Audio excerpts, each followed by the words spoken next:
So I want to talk a little bit about vision and just the sheer importance of having a grand one, of being able to have one, something that creates a sense of when you wake up in the morning, you know where it is that you're aiming. And I also want to share a little bit about mine and see if there may be some resonance there. So, in a world that can oftentimes move at a very, very, rapid pace, to put it at a very mild level, having a vision or a compass, something in which is more of an aim or a direction of where is it that I'm going? What is the big picture? In this day and age, it's extremely paramount. And the reason why it's paramount is because with technology, with all these different things that are out here that are vying for our attention, the more and more we don't have a necessary foundation of where we're actually aiming, where we're going, what is coming from a place that's very, very connected to our hearts on a very deep and purposeful level, then the more we can get caught up in the weeds, caught up in the noise, in all of the shiny objects that we may see on a day-to-day basis.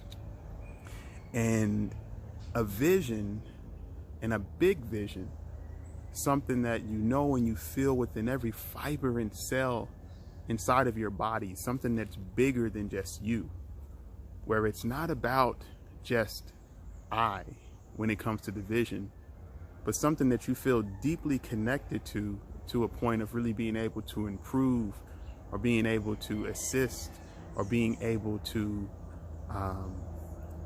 support humanity on some level. That, in my experience, is what we're all here on this planet to do. And I'll share a little bit about my own, vision, which, thinking about different threads throughout my own life and how things continue to I don't know if shift is the right word, but just how there seems to be deeper and deeper levels of expansion and deeper levels of growth that occurs throughout the journey of just being open to a grand vision. So in my experience, I feel like, I don't say this in a joking manner, but I feel like I have this PhD in stress. And what I mean by that is I've had many different experiences throughout my life where I've felt very down and out. I felt very alone. I felt very just emotionally raw, like just anxious, depressed. And for many, many years throughout my life, I went through these particular periods from a place of being closed off and from a place of being unopen to really share myself and to really share what was present for me or what it was that I was maybe experiencing or dealing with at that particular time. And over the years, I recognized, that on a self-actualization level, and that's what I believe we're all here for. We're all here to actualize our highest selves. That support, as well as vulnerability, as well as openness to maybe raising one's hand and saying, you know what, I could use support in this area. Or raising one's hands and saying, you know what, I've reached this part of my journey where maybe I've been doing the same thing over and over again. And while at a certain point it's been useful, but maybe in this moment, if I'm being honest with myself and I'm tuning in inwardly to how I feel and to what's present for me, maybe it's no longer useful. And in my experience, it's and this is one of the things that I've learned, to not put a mountaintop on anything. It's a beautiful reminder for me, is because, at one point it was very much connected to health. Having a near-death experience whenever I was younger, having 3 surgeries, invasive surgeries, within my stomach, within my abdomen, to remove tumors, one of which was within centimeters of my aorta. All of this before my 22nd birthday. At one point being 60 pounds heavier than my present weight, and feeling very inflamed, feeling very tired, feeling very much like a shell, like I wasn't necessarily operating at my highest potential. And then having this realization on the importance of health, and then becoming obsessed with learning as much as I could around health and the mind and the body and nutrition and all these particular aspects and pieces, and thinking for a moment like, this is the answer. Health is the answer, as far as long as you eat this particular diet or you eat this particular way, that solves everything. And then realizing after a period of time that was a part of the piece, but it wasn't the full picture. So my health was in order. And then I got to this point where my career felt like it was no longer in alignment. And what was very present for me at that time was I had this vision. This was a part of the vision. I'm living this experience of this vision of being able to work in a beautiful career for one of the top particular brands, not only in professional sports, but within the whole entire world.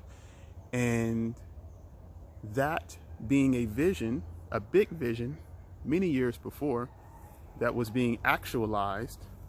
And then there was something that was deeper, on a deeper level, calling me forward to say, this is just a part. This isn't the big, huge picture, but this is a part. This is like I like to say it's like a book on the bookshelf, but it's not the whole entire shelf. So then realizing like, okay, there's something else. I need to recreate this new vision and how that looks for me. And then recreating a new vision of really providing and being what it was that I felt that I could use or that I needed the most at particular periods of my life, as someone to be there for me, and to maybe potentially be there as someone who I could go to, around issues with life, around issues with my own health, around certain aspects that were happening and being experienced. I said, I see so much stress out here in this world. I see so many people who are lighting the candles at both ends. And as a man, I know that there are many people who are very disconnected to their bodies. And when we're disconnected from our bodies, we almost create this barrier of maybe not fully being able to tune in and be present when certain things are going on, to the point until something maybe hits the wall, and then we're forced to look at it. So I had that experience. And then what ended up happening was I noticed on a communicative level how anytime certain emotions were triggered, I would go into a shell. I wouldn't be able to communicate. It almost felt like I was paralyzed. And this showed up in my beautiful partnership with my lady. This showed up in certain business deals. This showed up in certain friendships, of not really being able to really communicate from a place of presence, and from a place of, I feel this, and this is what I'm experiencing, because it was very much an experience of closing off and creating this sense of me against the other person, good guy versus bad guy. And then doing some more work around communication and vulnerability and being around other men, and then another vision appeared. Like, this is an area that many men experience issues around, myself included, so again, coming from a place of the heart. So I bring all this up because on a vision level, it's okay if your vision changes. If your vision at one point, it feels like it's your grand or your biggest vision, but for other layers of life to continue to be created and continue to appear, that may show you that there's a certain level of expansion or a certain level of growth that comes from creating an even different or bigger vision. And just to kind of put a button on top, the most important aspect around everything that I'm mentioning here is to actually have a vision.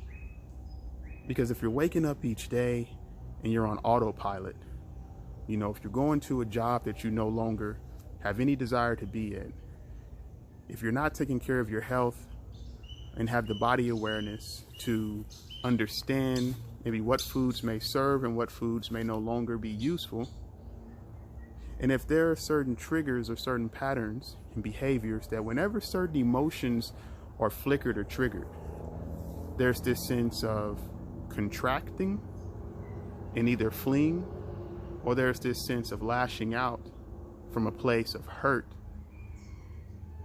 and not really being able to be present and be with what's real and be with the emotions and the feelings, then all that happens is these patterns continue to recreate themselves. And as these things continue to recreate themselves, this is how we recreate our life experience. But a vision, a big vision, and being able to see that vision, being able to be present with that vision, creates the dynamic that no matter what's going on, if it's a big enough vision, fear becomes irrelevant. So make your vision so clear and vivid that fear becomes irrelevant. I'm gonna say that one more time. Make your vision so clear and vivid that fear becomes irrelevant. Because if the vision is big enough, and if it's coming from the heart, then fear, while it's normal and it may show up, fear it's not big enough to prevent or to keep you from moving forward. It doesn't matter. There's still going to be this sense of, this is the direction in which I'm going. This is what I see for my life. This is my life. This is why I'm here on the planet. This is what I'm deeply connected to. And this is what I'm bringing forth into this world. So if you take one thing from this, slow down, get clear on what that vision is. And the second you become clear on that vision, being open to the aspect of certain aspects, maybe potentially shifting, while at the same time being able to ground into, to tune into, and to feel something that is so much bigger than just yourself, that it creates expansion and it creates a sense of self-actualization and growth in all areas within your life.